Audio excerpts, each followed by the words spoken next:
views expressed on this program are those of the hosts, guests, and callers, and are not necessarily those of this station, its management, or other advertisers. You're listening to Transformation Talk Radio.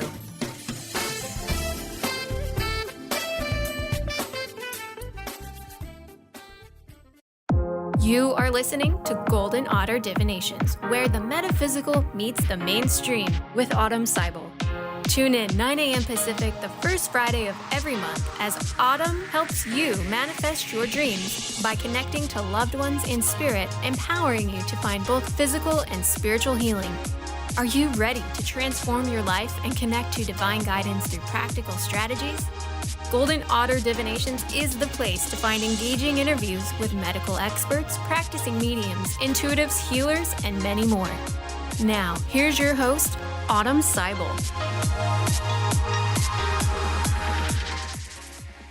Hi everyone, I'm Autumn and you're listening to Golden Otter Divinations on Transformation Talk Radio. Stay with us for the next hour as we explore where the metaphysical meets the mainstream. And remember to join us live each first Friday of the month, 9 a.m. Pacific, noon Eastern, when we have new, informative, and engaging interviews with medical experts, practicing mediums, intuitives, healers, and many more to help uplift, educate, and empower by recognizing the daily miracles and manifestations sent by Spirit. So thank you so much for tuning in. Today, I have a really special guest with me. His name is Brian Ekeland, and he is here to discuss what it means to be clairvoyant, along with other topics like remote viewing, tarot, psychometry, and what to know when leading a home-based intuitive development circle. So the purpose of this interview is to help you familiarize yourself with the education available to developing mediums and intuitives, as well as some of the do's and don'ts for beginners and seasoned pros alike. So Brian's also a dear friend of mine who I'm so happy to have the honor of interviewing. So let's welcome Brian to Golden Otter Divinations. Hello, Brian. Hi, Autumn. How are you? I really got a little bit nervous. As you can tell, I'm not usually a nervous Nelly, but today I sure am. You're doing just fine. And thanks for having me on your show. I really appreciate it. Thank you so much. I'm really excited to have this opportunity to talk to you today. So before we start, I like to raise our vibration for everyone listening and to really get in the flow. And I always start by asking my guests if they've had any golden moments lately. Golden meaning a time you were just totally in the flow, or an interaction that you knew was sent by Spirit. Something that maybe made your heart sing or just put a smile on your face. So have you had any golden moments lately? I did have one. I did. Let me tell you about it. I was in a spirit circle and I was reading for a woman sitting across from me. And I said, you know what, when I see you holding up a lantern, and this is the time for you to speak your truth. She came up and approached me afterwards, after the circle, and she said, I just want to tell you your message had a lot of meaning for me. And it was on just before I came to the circle looking for lanterns. Oh. So she was shopping online for lanterns, but she was also having to face her truth. And I thought, isn't it exciting that Spirit let her know and myself know that the message was valid? And for me, that's a golden moment. Yeah, for sure. Oh, I love that. Not a scavenger hunt, but it's like they leave these little clues. Okay, this is beyond coincidence. You know, too many things are adding up here for it to be random. So thank you so much for sharing that. I really love that. So want to today, because I would love to talk to you about how to get started with building your intuition, if you will. Sure. So I got started, I went to my first 1997. And there was a psychic in upper Northwest Washington, D.C. named Diane Nagorka. And I started by sitting in a spirit message circle there. And then there was sort of a gap where I was doing other things and I was taking classes in intuitive development. And I think when we're looking to develop our intuition, it's really helpful to work with mentors and with teachers and to reach out and find the resources that are out there, you know, so that you can join circles and practice with others and get the kind of coaching that you want and need so you can develop your skills. For sure. Yeah. Definitely. Yeah, when I first started my mediumship development, I mean, I didn't even know what mediums were until I was in my early 20s. I grew up in a small Alaskan town, and there was just like beyond kind of, I kind of remember John Edwards on TV. I wouldn't have known who he was, but I remember it being like, oh, can't watch that. But I would always turn it on and sneak and watch it. And I would watch programs over the years over it. And it wasn't until I was in my early 20s till I realized that there are real people in the real world who do this. And it's not just people on TV. And so, yeah, like reaching out and developing a community is the first part, because then you don't feel like you're alone, you know, and we all learn better. We're social humans are, for the most part, social creatures. And so learning in community is great. Exactly. And there's sort of an energy that builds when you're working in a circle, and you have that kind of development opportunity. And I feel like there's a greater presence of spirit when you have a group of people, because you have all of their guides and loved ones who come in addition to your own. And there's just an energy that builds, and it feels like there's more of an opportunity when you're practicing in development circles to enhance your delivery of messages, as well as your reception, and to just work on improving your skills over time. You know, and it's wonderful to have that safe environment where it's okay to practice and not be fearful about making mistakes, because I think that's one of the biggest issues that beginners really struggle with, is they're fearful that they're going to say something that isn't correct, and the person that they're delivering the message to will say, that doesn't have any meaning for me. And you need an environment where you know it's your go-to place and you're totally safe, and you can just deliver messages the way you receive them from spirit. Absolutely. Totally. Yeah. I'm a high school teacher. Trade. I think you know that about me. And, you know, there's always been this saying, there's no such thing as a dumb question. I mean, there are some silly questions that I've been asked in my 10 years of teaching where I'm like, you know, that's a silly question. But if there's actual inquiry behind it, okay, I'll go with you. But the point is with development circles, it's like there is no wrong message. I've been in development circles where even an interaction that somebody cutting the person off in delivering the message is the message. So there really is there's no wrong way to deliver when you're developing. You know, eventually you refine and you, tune in to how to give better messages, which we'll talk about later in the segment.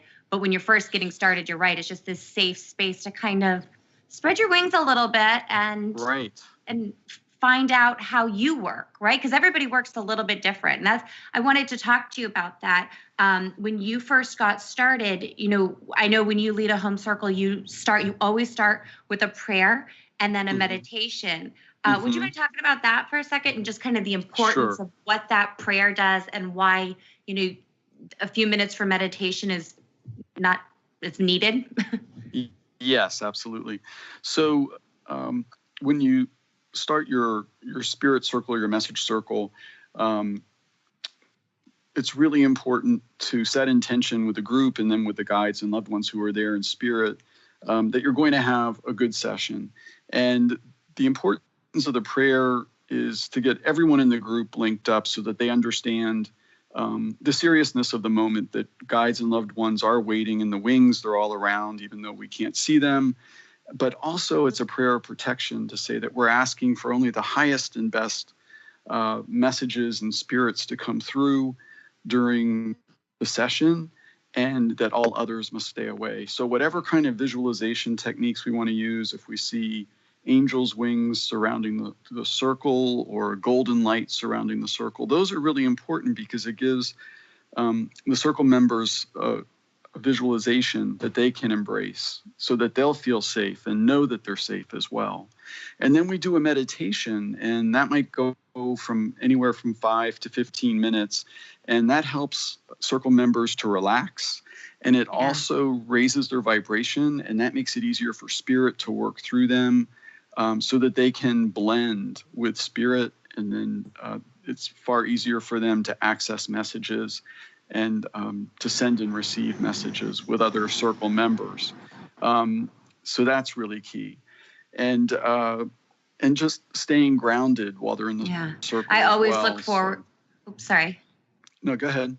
Oh, I think that was a little bit of spirit jumping on the line. Our producer Carter's telling us we've got 3 minutes to go to break, and forget we're probably gonna have spirit helping me out with doing my breaks. They'll just start scrambling. So I go, "That's your 3-minute warning, Autumn. Get ready."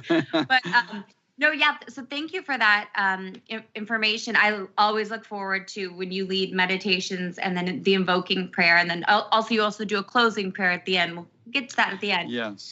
Which, it's something I should start my show with, is a quick little prayer and then a quick little closing. Because this is almost like a sacred space that we're creating with these shows. It's almost right.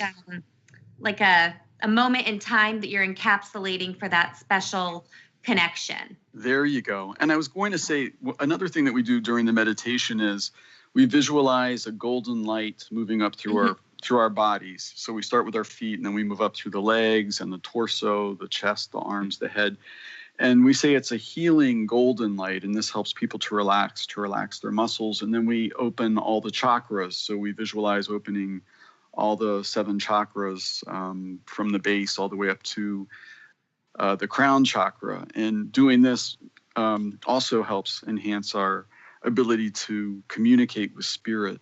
And normally by the time that the meditation has ended, people are really calm and relaxed, and they're in a perfect state where they're able to receive messages from spirit. And then I think lastly, the delivery of messages is really important. To remember, whatever you get, just deliver it. Even if it's just a word, if it's a color, a thought, a feeling, it could be a lyric from a song. I encourage Circle members to get the message out there. So yeah, that's probably the key thing. That's awesome. Well, thanks for sharing that. So we're going to take a quick break. So you're listening to Golden Otter Radio with Autumn, and we're going to take a quick break. When we come back, we're going to just explore more about the fascinating subject of psychic development with my guest, Brian Ekeland. And we're going to talk about home development circles and how to increase our own intuitive development. All right, stay tuned. We'll be right back.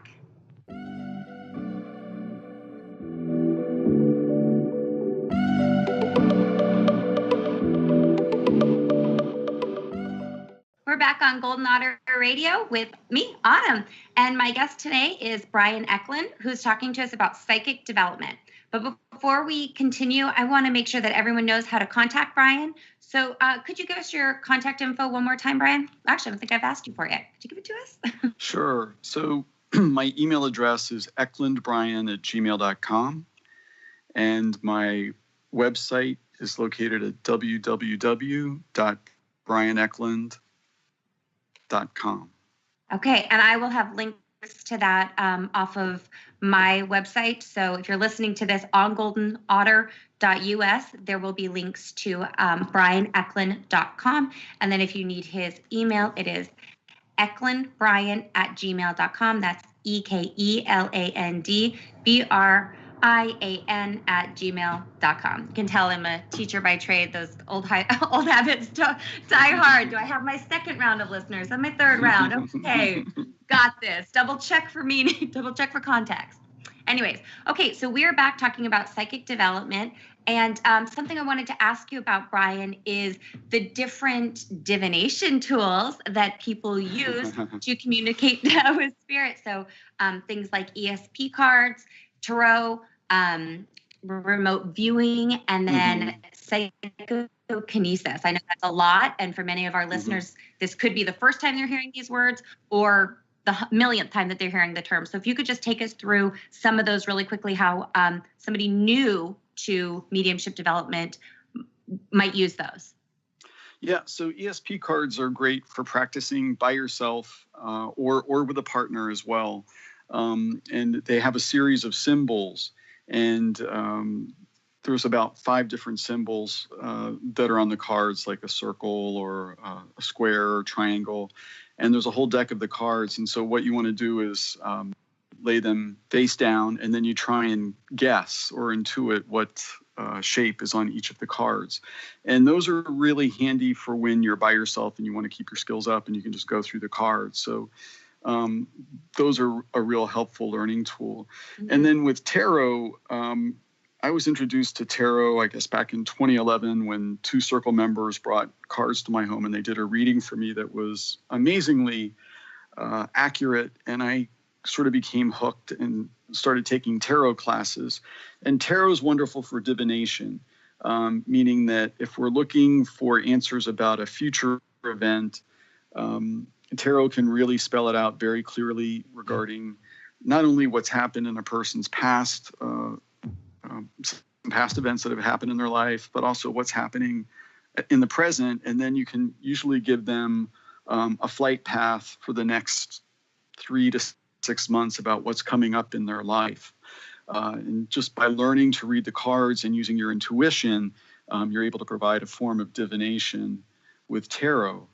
And then remote viewing is another skill that I picked up, and that was actually a protocol that was developed by the federal government back in the 70s.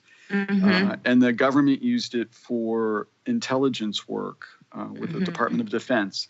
And remote viewing, go ahead.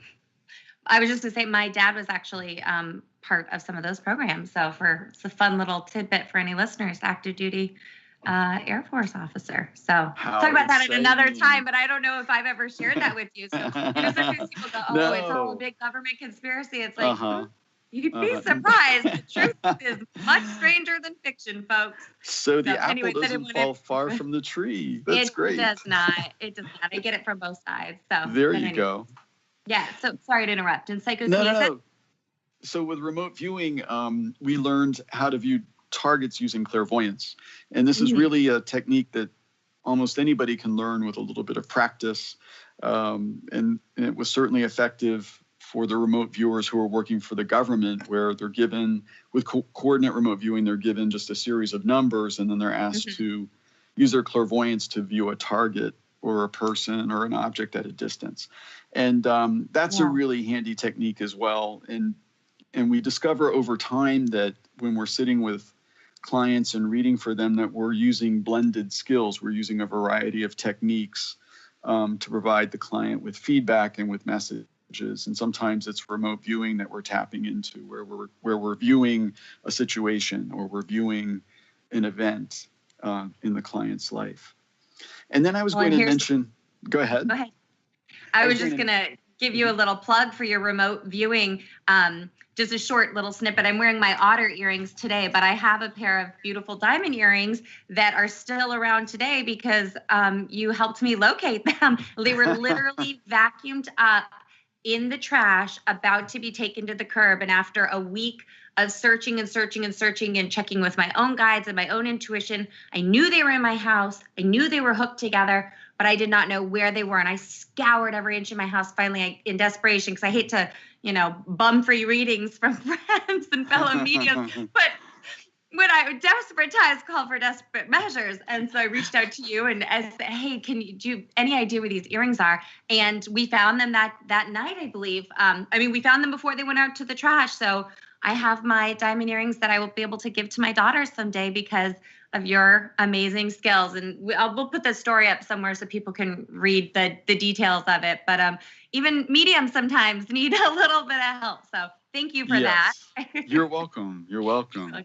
Thanks. Yeah, I was happy to do that. And I'm just so glad you found those earrings, because I can imagine I know you were really anxious about it. And I just sensed that they were there. I just knew they were there. So. And I had this looming feeling like they were there, but they were on their way to be gone. I just had that feeling. So that's why I reached out. But anyway, and then you were saying psychokinesis. Tell us about that one. Well, actually, yes. Well, so psychokinesis is about using the energy in our bodies to influence matter. And so there are skills that we can learn to help sprout seeds and help plants grow more quickly. And to energize water and to illuminate light bulbs and influence the throw of dice. And this is another way of sort of invoking or getting our psychic energy moving. And it's sort of as though if you can enhance one area, if you can practice in one area, sometimes it helps another area where you find that your intuition is growing and you're becoming more intuitive as a result of using your psychokinesis. Wow. And then there was one thing I wanted to mention that wasn't on here, and that's psychometry, where we're accessing information about a person through touching an object that they own, like a ring or a wristwatch. It could be an article of clothing or something that they wore pretty frequently. And that's also helpful for developing your intuition and getting feedback. And it's fun to have a psychometry exercise every now and then in a circle, because circle members can quickly respond to that kind of development exercise and give feedback to the person who is providing the messages. For sure. Yeah. So for anybody, sorry to interrupt you.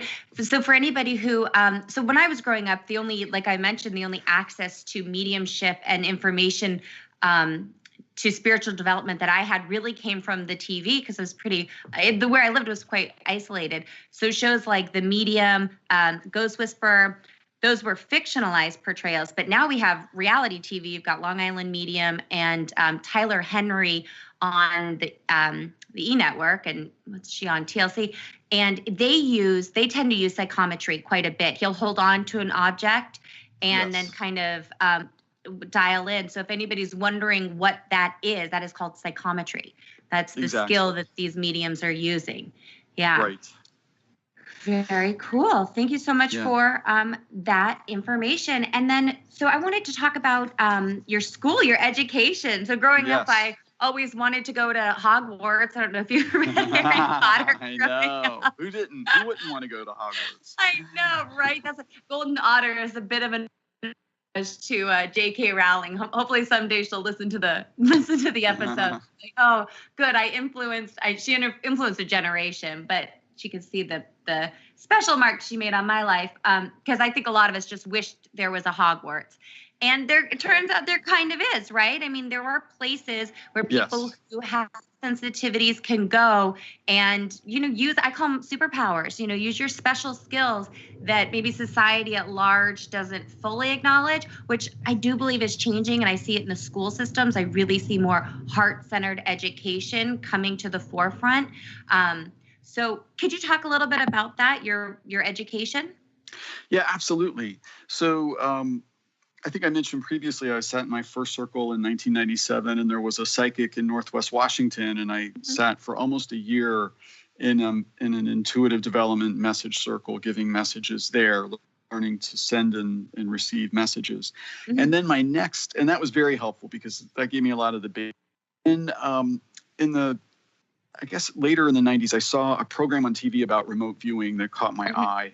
And I thought that I want to learn more about that. And I ended up taking a class at the Omega Institute up in Rhinebeck, New York. And I went up for a week to learn the remote viewing skills, and was surprised when I was able to tap in and draw pictures of objects that were hidden from view or targets that were hidden from view. And that's where I really had my first breakthrough, I think, where I thought, wow, I can really do this. And then I ended up following up and doing some more remote viewing training at the Monroe Institute, which is in Faber, Virginia. And that was taught by Joe McMoneagle, who's known as America's super psychic spy. And he was involved with the remote viewing program back from the beginning. And he worked with Ingo Swann and Russell Targ, the folks who helped develop remote viewing back in the 70s. So it was a real pleasure to work with him. I felt like I was learning from Yoda. And, I bet. Because I think he's in his late 60s now, and he has a lot of stories, a lot of war stories about remote viewing. And so it's really helpful to have these places to refer to where you can learn to develop your skills. And I think another one is Lilydale up in upstate New York. That's another near and dear to my heart. Another community, yes. And I think it's being led by Lisa Williams now, and they have some wonderful programs there for mediumship and intuitive development and all kinds of classes. Anything that you could imagine in the psychic mediumship realm, they offer and they teach. And it's set in a wonderful location. It has a little Victorian community, and it's on a lake, and it's just a wonderful school. So it's nice to know that we have these places to go and study and develop our skills. Lilydale was the first place I ever met a medium. And I guess if I had to find a Hogwarts, Lilydale's as close to Hogwarts for adults as it comes. Absolutely. I run it. My parents, both of my parents actually grew up in a small town about an hour away from Lilydale in Pennsylvania. Even though I grew up in Alaska, my parents were military, got stationed up there, and we stayed up there. But whenever we'd go visit my grandparents, wait at the airport, we'd always drive by Lilydale, and they go, "That's where the witches live." And I was like, "Oh, that sounds terrifying." And now as an adult, and there's a little restaurant nearby called, I think it's called Witch's Brew or something. And, you know, some people in the area will call it that, but really it's like but secretly they all go, everyone goes, and then they don't talk about it locally.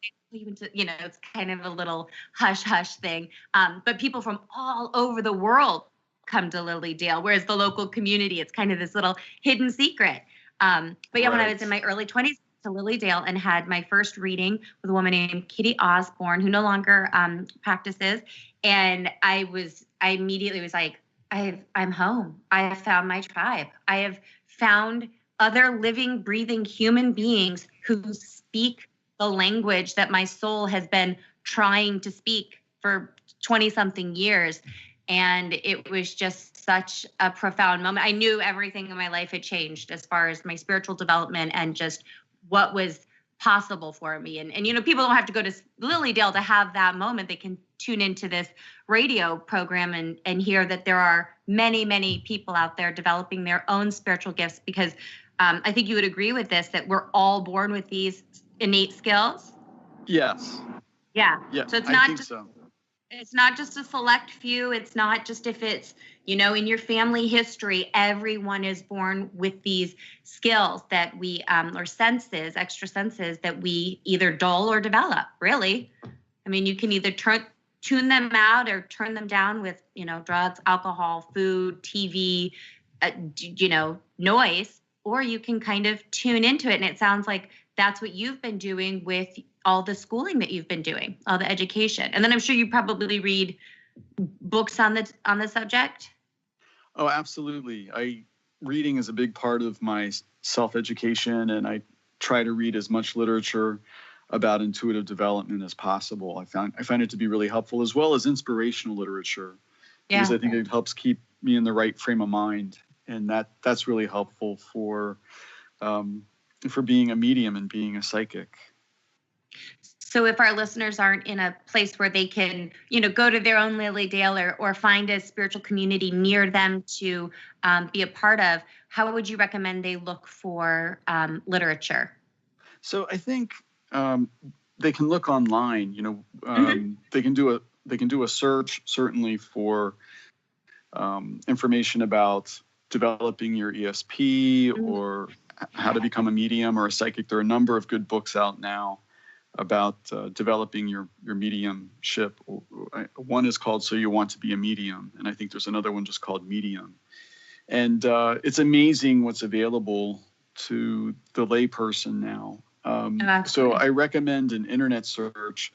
And I was going to say, it looks like most of the schools are really East Coast based. So we have the Monroe Institute, and we have the Edgar Cayce's Association for Research and Enlightenment, and those are both located in Virginia. And the ARE is a wonderful school. They offer, every year they offer at least 2 courses in developing your intuition, and they bring in some world-class psychics who are skilled not only at doing readings, but at teaching people and helping them transform. And then there's also Lilydale, which is further north, but also on the East Coast. And it's nice to know that we have these resources that are available. If people are really serious about getting away and developing their mediumship or their psychic abilities, they can do it. Yeah.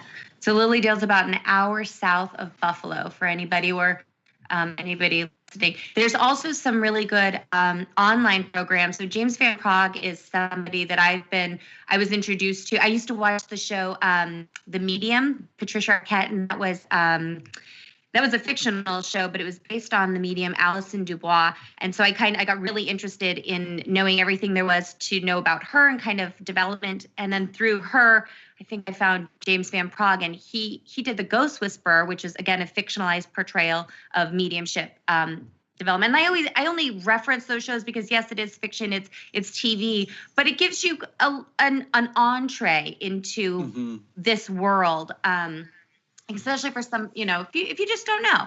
But anyway, so James Van Praagh has a really good school for mediumship and intuition, things like that, online, so that if anybody needs to, if you're not in a place.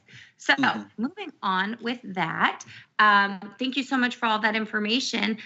So speaking about mediumship, I was hoping that we could talk about that. So when did you branch out from intuitive development, which is what we're kind of talking about, using things like tarot cards, to full-on mediumship? And if you could just give us a little explanation of what the difference between psychic skills are and mediumship. Right. So psychic skills are really more what we would say on the physical plane or on the horizontal plane, meaning earth-based, what we pick up from the client. When we have a client sitting in front of us, what do we get from that client with respect to their soul or their energy? What do they need to know and what do we sense? And then with mediumship-based information, it's what are we getting from spirit? So not only from our own guides and spirits who are helping us with the reading for the client, but from the client's spirit as well. So what is the spirit-based information that the client needs to know? And I think those are the two biggest differences. And what we notice often happens is that there's sort of a blending again that happens when you're reading for a client, where some of the information comes through psychically and some of it's coming through spirit, where we're getting messages. And some of it's just intuitive, where we feel influenced by spirit and we're giving them the kind of loving feedback that they need. But that tends to be influenced by spirit at the same time. Yeah, sometimes I refer to the difference between tuning in psychically and tuning in mediumistically is it's kind of like playing a piano. And we're all kind of, if you've got your keys on home base and we're doing like psychic readings, we're kind of playing within that first, octave, if you will. And then mediumship is really getting up into those higher keys where it just takes a fine tuning. Yes, so, and again, that's and a great anyone analogy. and anyone can do it. It's like, like I say, playing a piano, we can all do it, even if you're just plunking your fingers and it's kind of clumsy, but then eventually it becomes a more elegant thing. And when you see some really, like you were mentioning, really well-trained and well-practiced mediums practicing their skill, it looks fluid and it looks easy, and it's almost like, oh, I could never ever do that, when really they've developed over time and fine-tune and working with their spirit guides and teachers on the other side. They have this kind of lexicon, if you will, that makes it easier. It makes it look like it's not, a classical pianist is sitting there just playing the keys like it's nothing really, but they've put hours and hours of work into it. Yeah. And then there's the occasional prodigy. Let's not. There's those psychic kids that come in with past life memories who are going, well, and this is going to happen and that's going to happen, and you're like, oh my gosh, if there's any other moms out there with psychic kids, that's a whole other radio show. But I've got two that every now and then throw my husband and I for a loop. But anyway, we'll talk about that at another time. So did you mention Journey Within? Would you mind telling me about that? I would love to tell you about that. Experience you had there? That's a wonderful resource. It's another school, and it's also a church. It's based in Pompton Lakes, New Jersey. And I heard about it at the Monroe Institute at TMI, and I had a couple of students approach me, some classmates, and they said, we think you might be good at mediumship. And I was there taking a class in healing and psychokinesis, and they recommended mediumship to me and that I should check out the Journey Within. And so I signed up for a class in trance mediumship with Tony Stockwell, who's a famous British medium, and Janet Nohavich, who is the head minister there running Journey Within. And I had a wonderful experience. There was a class of mediums, largely from the New York City and New Jersey metropolitan area. And there were also some Canadians who flew in for this. So there must have been about 60 mediums in the class. And the vibration was just really high. And that's where I had my first experience with communicating with spirit and clearly hearing messages and spirit communication and receiving some positive messages from family members. It was a real eye-opening experience for me. And I can't say enough about it. I feel like it's a really good resource, another school, The Journey Within in Pompton Lakes, New Jersey, for people who are looking to develop and expand their skills in mediumship and intuitive development. Could you explain trance mediumship? I've seen trance mediumship, and it is a sight to be seen. It's not, I say it like I was watching a show, but the first time I ever saw a practicing trance medium with transfiguration, I didn't know if I wanted to run for the exit or just like really go for it. I mean, I had already scoped out my exits, and I literally called on my spirit guides. I have a dog in spirit that I was like, Capone, you got to get here and sit on my, lap metaphysically. I had my brother in spirit come through, my cousin in spirit come through. And I was like, if I'm going to get through this experience, you guys have to be here with me, because it was the first time you see something like that. It changes the way that your brain works, because you're going, my brain playing tricks on me? Is this real? And then you start looking around at the other participants and you're going, okay, we're all either under some sort of group hypnosis or this is what it is. And it just based on how they react, okay, I'm not imagining this. Is not a figment of my imagination. This is happening. So sorry, could you tell us what trance mediumship is for anybody who doesn't know? Yeah, so trance mediumship is about going into a light state of trance. There are different kinds of trances. And the type of trance that we were focusing on in this class was the light state of trance, where you're still sitting in your chair and you're able to communicate easily with your client, but you're in an altered state of consciousness. So, and to achieve that, you focus more heavily on prayer and on meditation in the front end before you're meeting with your client to get into that relaxed state of mind. And over time, you learn how to go to that space, or to go to that special place where you can access the relaxed state of mind, a fairly I want to say not a heavy trance, but I would say like a medium to light trance. And it's just easier when you're in that state to blend with the medium and to transmit messages. And not only that, but to come up with movements that the medium can use that will signal to the client that the spirit is indeed working through the medium, and also to receive images from spirit as well. So being in that light state of trance is really helpful and beneficial for bringing messages through. And I think when we hear the word trance, we kind of think of the Hollywood movies where the medium is laying down on a couch, sort of like in a Freudian psychoanalysis session, psychoanalytic session, and they're channeling a spirit, and a disembodied spirit comes through and attaches to their voice box, and that's a very deep state of trance. So we weren't really focusing on that particular kind of trance. We did see an example of that where Tony Stockwell did go into deeper trance state and brought channeled a spirit through for us. So it was really helpful just to see that and observe and to see what's available to us, as mediums, the different kinds of states that we can achieve and what's possible for communication when you're in those states. Definitely. Yeah. All right. Sam, we'll have to talk another time about deep trance mediumship and some of the amazing things that we can see there. But right now we're going to have to just take a quick break. I'm Autumn, and you're listening to Golden Otter Radio. When we come back, Brian will explain to us what listeners need to know about starting their own home development circle. So stay tuned. We'll be right back.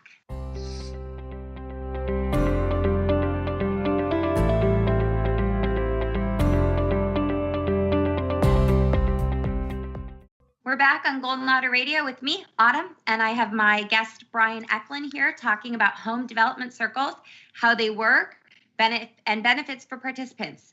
So now we're going to talk about the difference between mediumship circles and psychic development circles, and what you can expect if you're able to find one in your area. So Brian, how did you find people to join your home circle, and what type of a circle is it? Yeah, so I found people to join my circle through word of mouth. First of all, I started inviting friends. I let them know. Friends, family members, neighbors, just let them know that I was starting a circle. And once the circle was established with just a couple of people, then with word of mouth, they started letting other people know. And interestingly enough, some of the members actually started talking about it at their churches. And then we had some of their church members coming and joining the circle. So yeah, so that's a really good way to get people to join. And then also through Meetup, I eventually set up a group for mediumship on meetup.com. And then, and that was a mixed blessing, but that's another way that you can have people join your circle. Do you ever ask your guides to go, just be like, hey, my guides, talk to their guides, let's meet up in the physical, IRL, in real life? Right. Yes. And when we do that, that's when we know that the people who are supposed to be there will show up, And Absolutely. we just leave it to spirit to send people to us. Yeah, because essentially you're there holding space, and you've already set it up with your guides and with spirit, and going, okay, from this time to this time on this day, this is when we will be available as a group, or whatever, however many show up, to communicate. Basically, you're giving spirit, you're putting it on the calendar, and you're making a date. And those are the types of things that need to be honored. Am I right? Exactly. Yeah. So spirit knows that that people will be coming and they'll show up. And so if you have people who bail at the last minute, then it's kind of an inconvenience for not just for the medium who's holding the circle and for the other people in the circle, but for spirit as well. So it's something to be taken seriously. Go ahead. What do you do when you have people who say they're going to join and then drop out? Because it can be a little bit, unnerving if you've never done a spiritual development circle. There can be a little bit of nerves, but usually that's our soul trying to grow and trying to get us to do new things. But what do you do if you have people who want to, say they're going to join or say they're going to come and then don't come, or there's like a lack of commitment? How do you solidify that for anybody wanting to lead their own circle? So the first thing to do is to start requesting that people RSVP to let you know whether or not they're going to be attending the meeting or not. And that's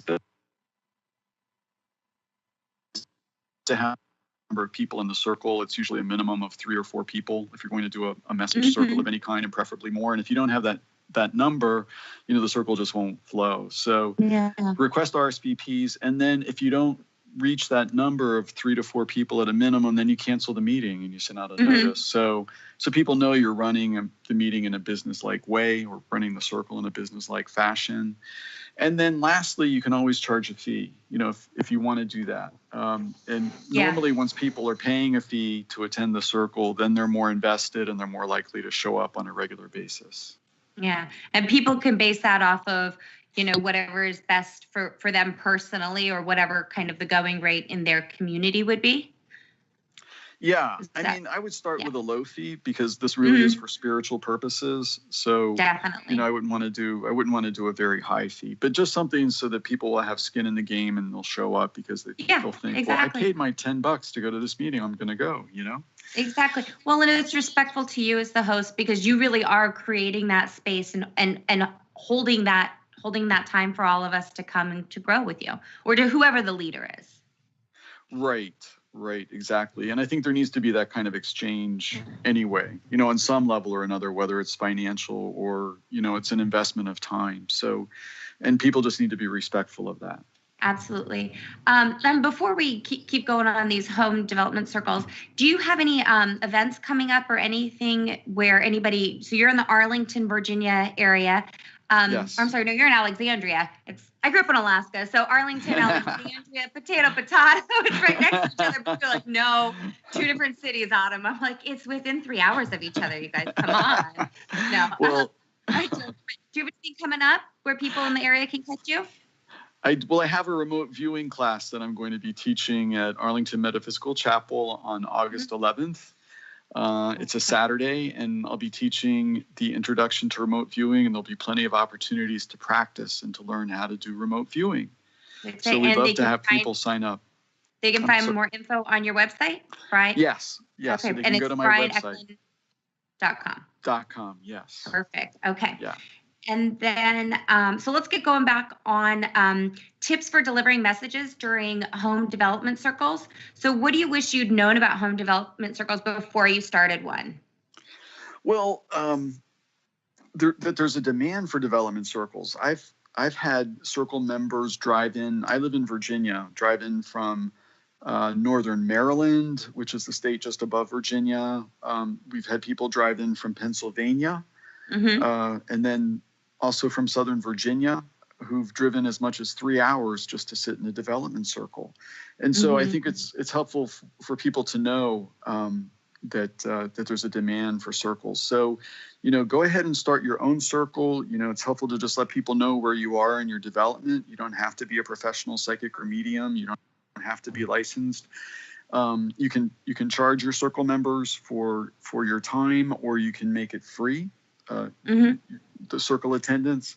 And then you just need to be clear about your home boundaries and limits. Let circle members know that the circle is going to be held in the living room, and they're not supposed to wander all over your home, that you start on time, you end on time, and they're expected to leave when the circle's over.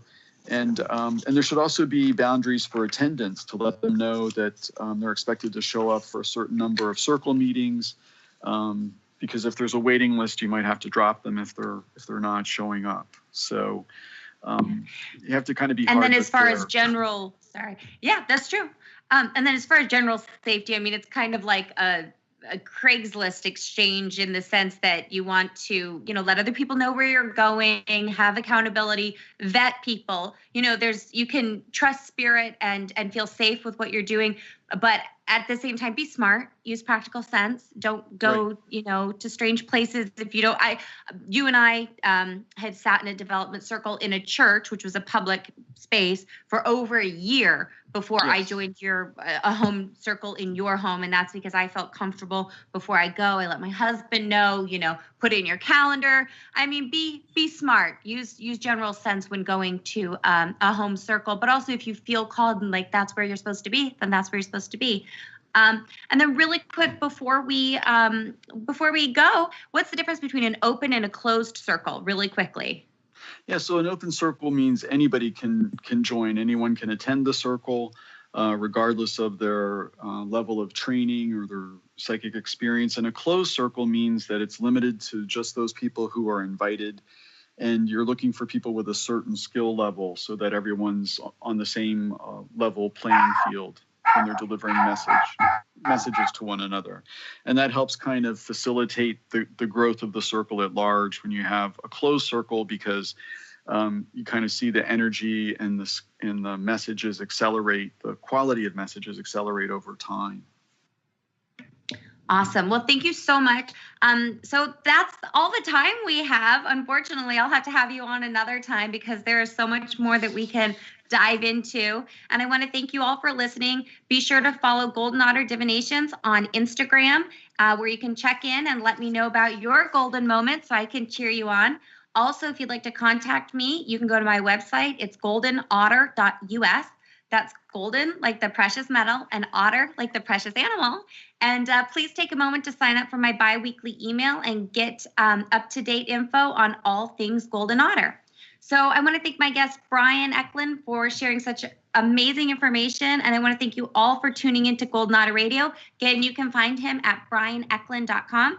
I had an amazing time sharing this sacred co-creation space with you. Please remember to join me every first Friday at 9 a.m. Pacific, noon Eastern. Have a great week, and I will see you back here next time. Thank you for listening to Golden Otter Divinations, where the metaphysical meets the mainstream with Autumn Seibel. Tune in the first Friday of every month at 9 a.m. Pacific on TransformationTalkRadio.com. Exploring where the metaphysical meets the mainstream, Golden Otter Divinations helps you draw in the abundance that is yours by divine right. For more information or to listen to this show, visit goldenotter.us. That's golden like the precious metal and otter like the precious animal.us.